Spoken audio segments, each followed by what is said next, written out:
Hello students, welcome to our channel Apna कक्षा।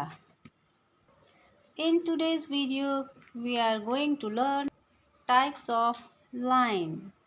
So students, there are three types of line.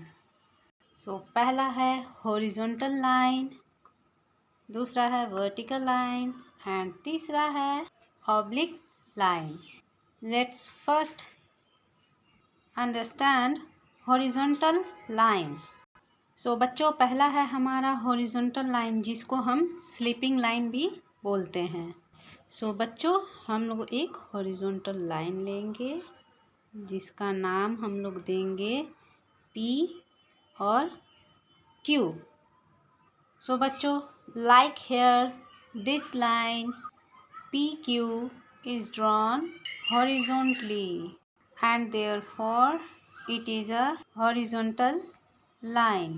So बच्चों, अब हम type of lines के दूसरे वाले में चलते हैं। वो है हमारा वर्टिकल लाइन। वर्टिकल लाइन यानी कि उसको स्टैंडिंग लाइन भी बोलते हैं, तो उसके बारे में थोड़ा सा समझ लेते हैं। सो बच्चों, a line which is drawn vertically, it's called a vertical line. So इसको हम बच्चों नाम दे देते हैं आर एस। आसान शब्दों में अगर कहें तो बच्चों, वर्टिकल लाइन यानी कि स्टैंडिंग लाइन ये सीधी लाइन होती है, ना कि इस तरह से ये टेढ़ी लाइन, तो ये नहीं होगा। सो बच्चों, अब हम लोग पढ़ेंगे हमारी तीसरी लाइन यानी कि ऑब्लिक लाइन, जिसको हम स्लांटिंग लाइन भी बोलते हैं। बच्चों, ऑब्लिक लाइन ऐसे लाइन होते हैं, ये ना तो वर्टिकल होते हैं और ना ही हॉरिजॉन्टल लाइन होते हैं। ये थोड़ी तिरछी लाइन होती है, इस तरह से स्लांटिंग लाइन ये। सो अब हमने इतनी चीज़ें पढ़ ली, अब आगे पढ़ते हैं हम लोग relation between lines. So student, there are three such line.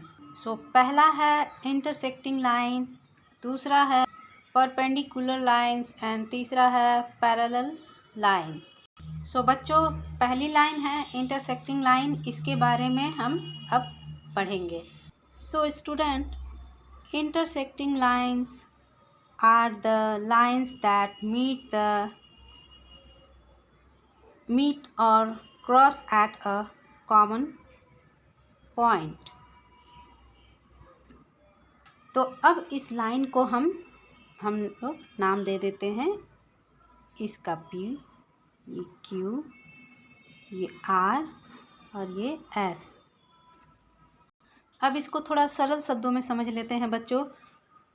Line PQ और लाइन RS एक दूसरे को इंटरसेक्ट कर रही है, यानी कि एक दूसरे को काट रही है। तो कहाँ? इस पॉइंट पे, तो इसका नाम हम दे देते हैं O पॉइंट पे काट रही है।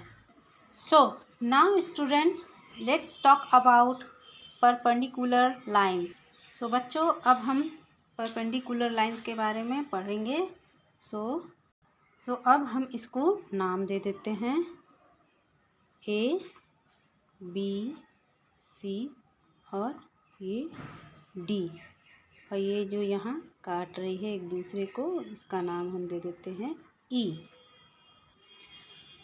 Perpendicular lines are intersecting lines but they intersect to form 4 angles, and you can see here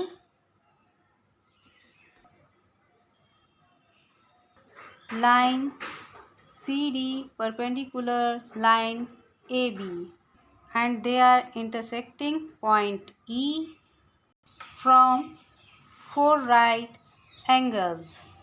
बच्चों, अब हम इसको 2D शेप्स के माध्यम से समझते हैं। सो like this in square,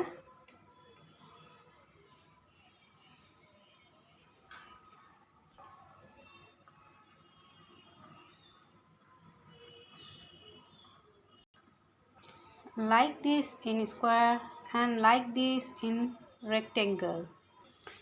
So student, they all have 90-degree angles. So बच्चों, एक और उदाहरण देखते हैं हम लोग घड़ी वाली।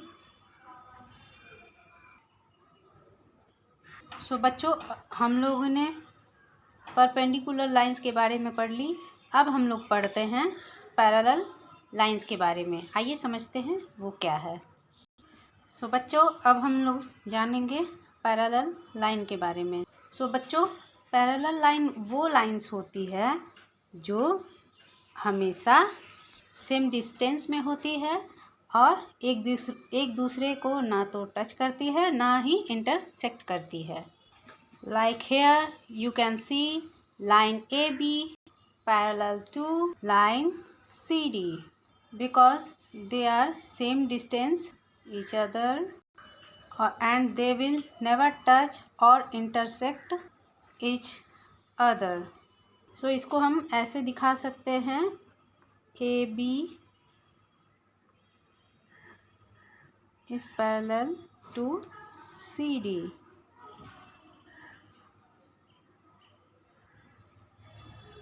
एंड स्टूडेंट, ये जो लाइन है ये पैरेलल लाइन है जो कि सेम डिस्टेंस में है, ना एक कोई बड़ा है और ना छोटा, और ना ही ये एक दूसरे को टच कर रही है या फिर ना तो ये एक दूसरे को काट रही है।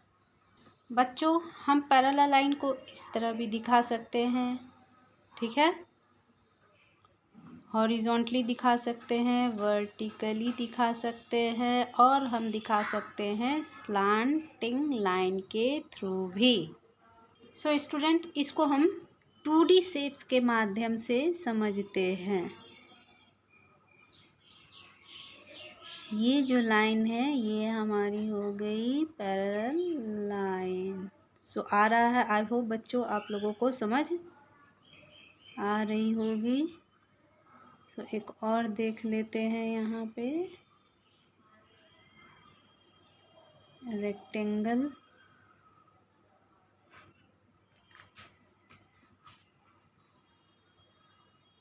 सो बच्चों, ये हो गई यहाँ पे ये हमारी पैरेलल लाइन।